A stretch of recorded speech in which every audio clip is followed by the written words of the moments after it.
Hello friends, welcome to my YouTube channel math by Jit. আগের ভিডিওতে তোমরা দেখেছো যে আমরা কোষে দেখি দুইয়ের একের দাগের অঙ্কটা কিভাবে করেছি। আজকে আমরা কোষে দেখি দুইয়ের দাগের এবং তিনের দাগের অঙ্কটা করবো। চলো সবাই মিলে আজকে আমরা অঙ্কটা করি।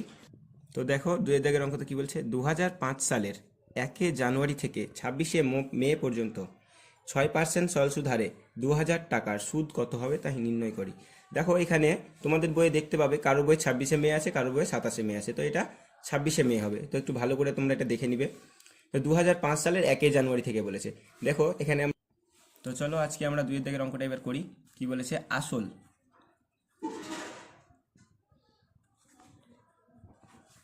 সমান সমান 2000 টাকা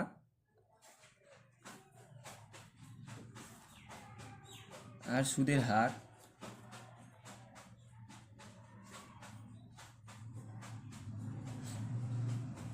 সমান সমান 6% আর সময় সমান সমান বলেছে 2005 থেকে 2005-এর 1 জানুয়ারি থেকে 26 মে পর্যন্ত। তাহলে 1 জানুয়ারি থেকে 26 মে পর্যন্ত। দেখো এটা যদি লিপ ইয়ার হয় তাহলে কি 29 ফেব্রুয়ারি হবে। তো 1 জানুয়ারি থেকে ধরতে হবে আমাদেরকে, তাহলে 1 জানুয়ারি থেকে 31 জানুয়ারি অবধি 31 দিন। তারপরে আবার ফেব্রুয়ারি মাসের, যেহেতু এটা লিপ ইয়ার নয় তার জন্য এটা কত হবে, ফেব্রুয়ারি মাসটা 28 দিন। তারপরে হবে জানুয়ারি ফেব্রুয়ারি মার্চ মাসের হবে 31 দিন। তারপরে আবার হবে এপ্রিল মাসের 30 দিন। তারপরে মে মাসের 26 দিন।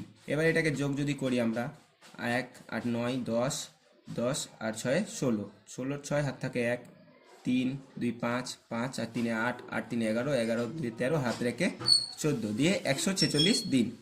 এবার একটা কথা সবসময় মাথায় রাখতে হবে যে আমাদেরকে সময়টা যেখানেই দেখ, দিনে দেখ মাসে দেখ, সেটা আমাদেরকে বছরে নিয়ে আসতে হবে। তো আমরা জানি 146 দিন সমান সমান 346 দিন বাই 365 সমান সমান বছর হয়ে যাবে। এটা 146 দিন 365 বছর। তো আমরা কত পেলাম টাইমটা, 146 দিন বাই 365 বছর। চলো এবার আমরা অঙ্কটা করি। এইটুকুটা তোমরা রাফে করবে, এই যে এই অংশটুকুটা।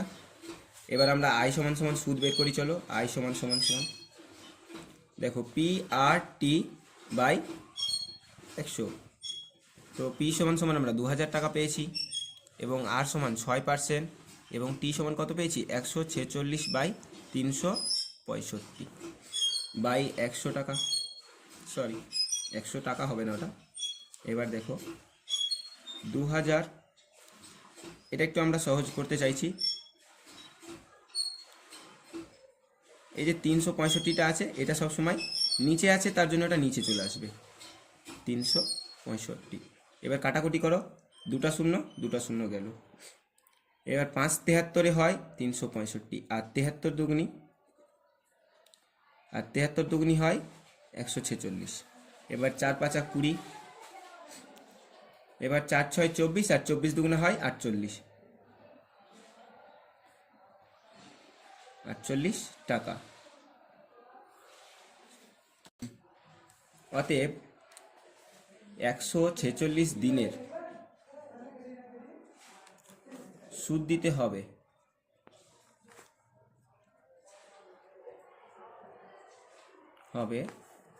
48 টাকা। যদি তোমাদেরকে ভিডিওটা ভালো লাগে তো একটা লাইক কমেন্ট এবং শেয়ার করে যাবে। আর যদি কোনো কোয়েশ্চেন থাকে তো সেটা তোমরা কমেন্টে জানাতে পারো, আমি তোমাদের সবসময় কমেন্টের উত্তর দিব। চলো এবার আমরা 3-এর দাগের অঙ্কটা করি। 3-এর দাগের অঙ্কতে দেখো কি বলেছে, বার্ষিক মানে বছরে 8.1/3% সরল সুদে 960 টাকার 1 বছর 3 মাসের সবৃদ্ধিমূল কত হবে তা নির্ণয় করি। সবৃদ্ধিমূল বলতে বোঝায় সুদ প্লাস আসল।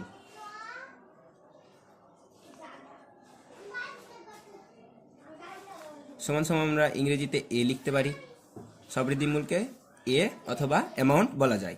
তো চলো আমরা অঙ্কটা করি। এবার কি বলেছে, আসল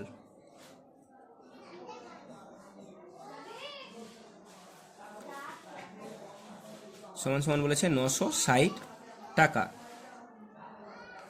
এবং আর বলেছে মানে সুদের হার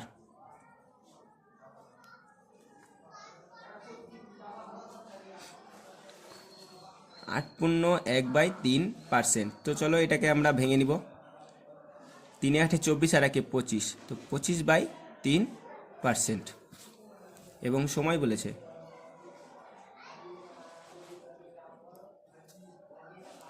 1 বছর 3 মাস। 1 বছর বলতে আমরা জানি যে 12 মাস হয়, এবং 3 মাস আগেই বলেছি যে সময়টা মাসে থাক দিনে থাক সেটা আমাদেরকে বছরে নিয়ে যেতে হবে।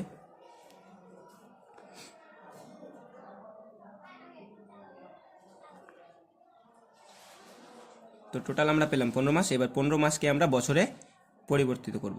15/12 বছর।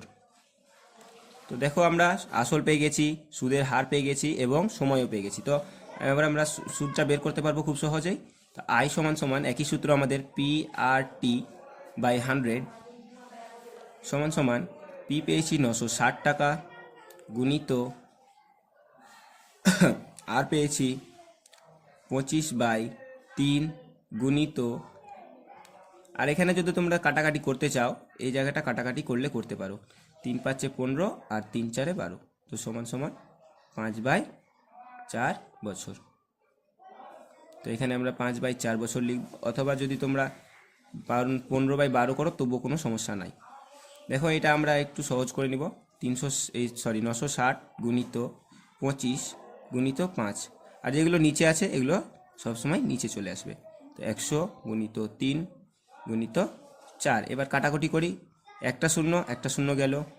4 24 96 হয়, 3 8 24, আর এদিকে 4 2 8 আর 5 2 10, 5 আর এই 5 কাটা গেল। অতএব 4 25 100 পড়ে থাকে আমাদের 4 গুণিত 25। তো 4 25 হয় 100। তো এটা আমরা পেলাম আই।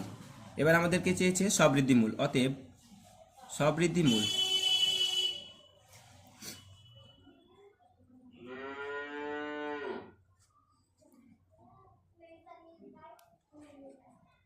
সমান সমান হয় সুদ প্লাস আসল। আগেই বলেছি তোমাদেরকে। তো সুদ পেয়েছি আমরা 100 টাকা আর আসল ছিল 960 টাকা, তো সমান সমান হয় 1060 টাকা।